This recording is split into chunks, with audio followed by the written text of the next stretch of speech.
Calentamiento global y COVID-19, hijos sanos del capital. Ambos fenómenos tienen puntos convergentes. Los dos se podían prevenir. Uno y otro se multiplican porque la prioridad bajo el capitalismo radica en la privatización de los beneficios y la competencia, no en las necesidades sociales mayoritarias. En fin, están hermanados por la misma matriz, nuestra visión y propuestas. Es evidente que, aunque la dinámica de la economía mundial venía ralentizada desde 2019, la aparición del coronavirus no nos puede llevar a minimizarlo en dos sentidos. Por un lado, en sus consecuencias económicas, parate industrial, interrupción de cadenas de suministros, impacto sobre el transporte aerocomercial, el turismo, etc. Ni por la amenaza sociosanitaria real que constituye. Rigurosamente hablando, el COVID-19 amplifica la crisis económica y social. Contener la epidemia hubiera planteado tomar una serie de medidas muy potentes de control sanitario de las personas provenientes de las regiones afectadas, identificar y aislar a los posibles infectados, limitar el transporte y reforzar los servicios de salud. Rehenes de la lógica capitalista, los gobiernos en la mayoría de los países actuaron tarde, improvisadamente, minimizando la escala del problema y aunque tomaron algunas decisiones más tarde, nunca dejaron de correr detrás de la propagación del virus. A la vez, es categórico que tanto la crisis capitalista como esta pandemia confluyen en un panorama con una triple complicación: desfinanciamiento de los sistemas de salud, desinversión en la investigación estatal independiente de las corporaciones, niveles de flexibilización y precarización laboral en el sector salud impresionantes, es decir, estuvieron todas dadas las condiciones para una convergencia explosiva y socialmente destructiva como la que estamos empezando a transitar. La cuadratura del círculo. Hablemos del cambio climático, de sus parentescos con la pandemia actual. El calentamiento global no es una interpretación, es un dato rigurosamente empírico. Su dinámica, en espiral, retroalimentándose, también es indiscutible. Volvamos a explicarlo. La emisión de gases de efecto invernadero por la quema de combustibles fósiles y la agroganadería a escala industrial satura la atmósfera, concentra calor y aumenta la temperatura media del planeta. Hay alertas desde la década del 70 del siglo pasado enunciada por científicos independientes. Ese fenómeno provoca sequías, desertificación y favorece incendios y derretimientos de hielos árticos y antárticos. ¿Qué tienen los bosques, las selvas y los hielos que revisten importancia? Gigantescas cantidades de dióxido de carbono, CO2, concentrado, que al quemarse vegetación o derretirse hielos, son liberadas emisiones adicionales de esos gases a la atmósfera. Esta secuencia refuerza el ciclo de calentamiento, saturación y aumento de temperatura. ¿Cómo bloquear este circuito no natural sino consecuencia de una matriz específica de producción? Sustituyendo esa matriz por otra que sea pilar de un modo de producir, consumir, basado en otra lógica, que reduzca el volumen material de lo que se genera y que trace un intercambio con la naturaleza, regulado por una racionalidad sustentable, no depredatoria. Así de simple, así de desafiante, la perspectiva urgente. Para el capital, sin embargo, es la cuadratura del círculo. Imposible, incompatible con sus leyes esenciales. El efecto Titanic.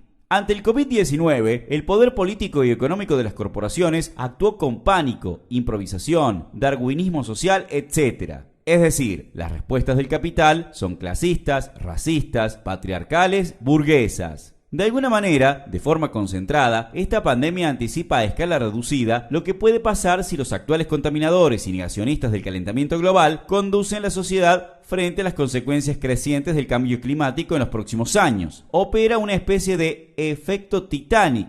Recordemos, ese enorme transatlántico hundido a principios del siglo pasado reportó entre sus fallecidos un 85% de pasajeros de tercera clase. Los primeros en huir a los botes escasos y de privilegio fueron los pasajeros de la élite, de la clase privilegiada. En este barco que se llama mundo, de pandemias que se propagan y temperatura que sube, la mayoría viajamos en tercera clase. Por lo tanto, la clave, antes de que se empiece a hundir, es que hay que reaccionar a tiempo y arrebatarles el timón a los capitanes de la tragedia segura. Lo humano antes que las cosas. La frase es de Marx, de los manuscritos, y dice algo así como que la valoración del mundo de las cosas es directamente proporcional a la desvalorización del mundo de lo humano. Esa definición de la naturaleza del sistema que produce por producir, con el objetivo de asegurar ganancia privada a los dueños de todo lo fundamental, impone desafíos como generación. y traducido en tareas de conciencia, lucha y organización, significa sobrepasar necesariamente los límites del capitalismo y de forma revolucionaria, antisistémica. Frente al COVID-19 es indispensable socializar la infraestructura de salud privada, de farmacéuticas y laboratorios. Con el calentamiento global, cambiar la matriz de energía por renovables y limpias y de producción para un consumo reeducado sobre nuevos parámetros. Expropiar a los propagadores del ajuste y los contaminadores del planeta, tomar el control de la situación, gobernar con los de abajo, reorganizar la economía, las relaciones sociales y el modelo político, con la gente que trabaja, la juventud precarizada, los movimientos sociales, empezando por el feminista disidente y todos los sectores populares como convergencia social transformadora, revolucionaria. Proyectar esa estrategia a escala internacional para barrer la disputa intercapitalista de patentes o por nichos de mercado, sustituir todo eso por la colaboración internacionalista de los pueblos para una vida humana amigable con la naturaleza. Al final, se trata de defender lo elemental, las causas básicas a favor de la mayoría social.